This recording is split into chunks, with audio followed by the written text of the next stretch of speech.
चलिए, आज हम लोग बात करने वाले हैं अकाउंटिंग को लेकर। बिज़नेस में इम्पोर्टेंट है अकाउंटिंग।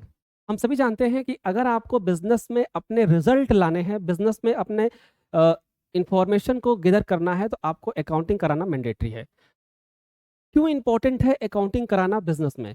हम जिस भी सीए से मिलते हैं, जिस भी जीएसटी प्रैक्टिशनर से मिलते हैं, जिस भी अकाउंटेंट से मिलते हैं, वो एक ही सलाह देता है, भैया आपकी अकाउंटिंग हुई है, आपका बुक्स ऑफ अकाउंट मेंटेन है, बैंक रिकंसिलिएशन हुआ है, नहीं हुआ है तो उसको करवाइए, तभी हम रिपोर्ट बना पाएंगे। क्लियर? तो क्यों जरूरी है, क्यों जरूरी है हमको अकाउंटिंग कराना? अगर आप एक बिजनेसमैन हैं तो आपको ये जरूर पता होना चाहिए कि हमें अकाउंटिंग क्यों जरूरी है। छोटे बिजनेसमैन इस अकाउंटिंग स्टेप को मिस करते हैं सिर्फ 2-4 हज़ार रुपए बचाने के लिए। तो आज हम बात करने वाले हैं अकाउंटिंग क्यों जरूरी है और बैंक रिकंसिलिएशन हम क्यों करते हैं। चलिए स्टार्ट करते हैं। Accounting and bank reconciliation important process. ठीक है, चलिए। अकाउंटिंग सबसे इंपॉर्टेंट फैक्टर क्यों है बिजनेस के लिए, हमें ये चीज जरूर समझना चाहिए। क्लियर? अकाउंटिंग का क्या फैक्टर है भैया, समझिए। आप जब अपने डेटा मेंटेन करते हो, ध्यान देना, आप जब अपने डेटा मेंटेन करते हो तो आप अपने डेटा दो तरीके से मेंटेन करते हो। कौन कौन तरीका है भैया? एक है आपके पास जो आप जीएसटी में अपडेट करते हो, जो आप जीएसटी में अपडेट करते हो उसे बोलते हैं सेल। जो सेल आप जीएसटी में अपडेट करते हो, ओनली फॉर सेल। ठीक है। दूसरा जो परचेज आप जीएसटी में डालते हो ये हो गया आपका जीएसटी में जो भी डेटा जाता है वो एक्चुअल में 100% एक्यूरेट डेटा माना जाता है। मतलब कि कभी भी ऑडिट होगी तो आपके जीएसटी डेटा को ही सही माना जाएगा, आपके बुक्स ऑफ अकाउंट को सही नहीं माना जाएगा। क्लियर? तो हम जीएसटी डेटा को हमेशा हमें क्या करना पड़ता है, मैच कराना पड़ता है, किससे? बुक्स ऑफ अकाउंट से। क्लियर? लेकिन आज हम बात करने वाले हैं ओनली फॉर अकाउंटिंग के। तो अकाउंटिंग में हम क्या क्या करते हैं? ठीक है, अकाउंटिंग में हमारे पास दो तरीका है। एक है बैंक रिकंसिलिएशन, आपने सुना होगा रिकंसिलिएशन, और है अकाउंटिंग। ठीक है, तो अकाउंटिंग में हमारे पास क्या होता है भैया? सेल, परचेज और ऑफिस एक्सपेंस। ठीक है, और हो गया पेमेंट और रिसीव, पेमेंट और रिसिप्ट। ठीक है, इतने सारे प्रोसेस होते हैं आपके एक बिजनेस में। अब बात आती है भैया कि अकाउंटिंग क्यों जरूरी है, क्या हमको अकाउंटिंग करना चाहिए? तो सबसे पहली बात, जब आप सेल करते हो, जब आप सेल करते हो तो आप क्या करते हो, बिल इरेज करते हो। आपको कैसे पता चला कि आपके जितने बिल हमने काटे उसके पैसे आए कि नहीं आए, कितने पैसे पेंडिंग है और कितने पैसे अभी आने हैं, ये आपको कैसे पता चलेगा? आपने परचेज किया तो आपको कैसे पता चलेगा कि हमने जो सामान लिया था वो कितने का लिया था, किस प्राइस का था, कितने रुपए का था, उनका पेमेंट हुआ कि नहीं हुआ? ठीक। एक महीने की बात, एक महीने बाद अगर आप इस इंफॉर्मेशन को लेना चाह रहे हो। ऑफिस एक्सपेंस, आपको कैसे पता चलेगा कि मंथली आपका कितना ऑफिस एक्सपेंस आ रहा है? पेमेंट, रिसिप्ट, ये आपको कैसे पता चलेगा कि कितना पेमेंट देना है, कितना पेमेंट लेना है? क्लियर? तो ये सारी चीजें आपको पता चलेगी कैसे भैया?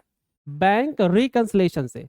बैंक रिकंसिलिएशन से जब आप अकाउंटिंग करोगे तो आप एक एक बिल की एंट्री करोगे, कौन सा बिल कटा, किसको कटा, उसके अगेंस्ट में कितना पेमेंट रिसीव हुआ, कितना पेमेंट नहीं रिसीव हुआ, कब रिसीव हुआ, कौन से चेक नंबर से आया, आरटीजीएस से आया, यूपीआई से आया, ये सारे हम लोग क्या करते हैं, अकाउंटिंग में अपडेट करते हैं। क्लियर?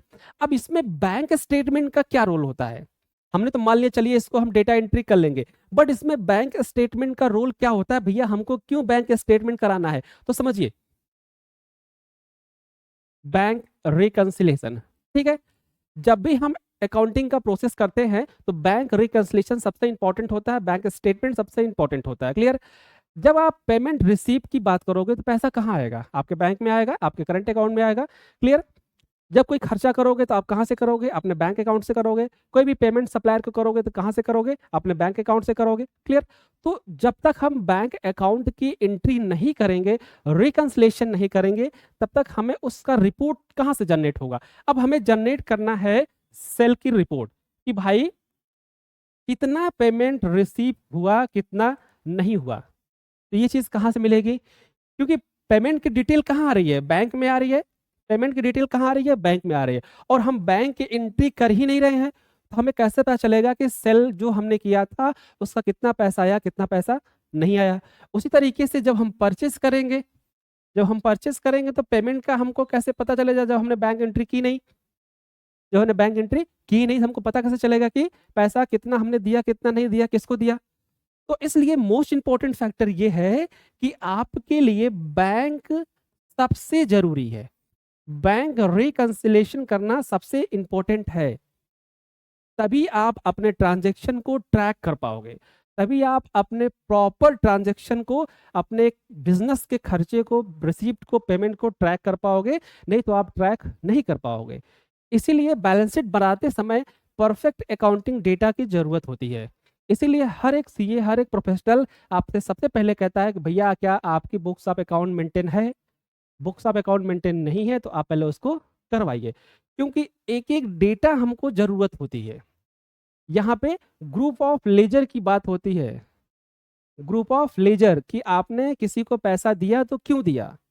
आपने उससे लोन लिया था, आपने उसको सामान खरीदा था, आपने उसको उधार दे दिया, क्यों दिया पैसा? तो इस क्यों का जवाब हमको इस अकाउंटिंग के नेचर में मिलता है कि भाई हमने उससे पैसा उधार लिया था तो हमने उसको पैसा वापस कर दिया, या हमने उसको सामान बेचा था तो उसने पैसा हमको दिया। तो इन सारी चीज़ों का ट्रांज़ैक्शन, इन सारी चीज़ों का group of nature of transaction जब हम ट्रैक करते हैं तो इसी को बोलते हैं अकाउंटिंग, इसी को बोलते हैं रिकन्सिलिएशन, और ये सबसे इंपॉर्टेंट रोल निभाता है आपकी ऑडिट में, आपकी बैलेंस शीट में, आपके बिजनेस के एक्चुअल सिचुएशन को जानने में। तो आप सभी लोग अगर अब से अकाउंटिंग कराना स्टार्ट कर दोगे तो आपके बिजनेस का ग्रोथ ऑटोमेटिक हो जाएगा।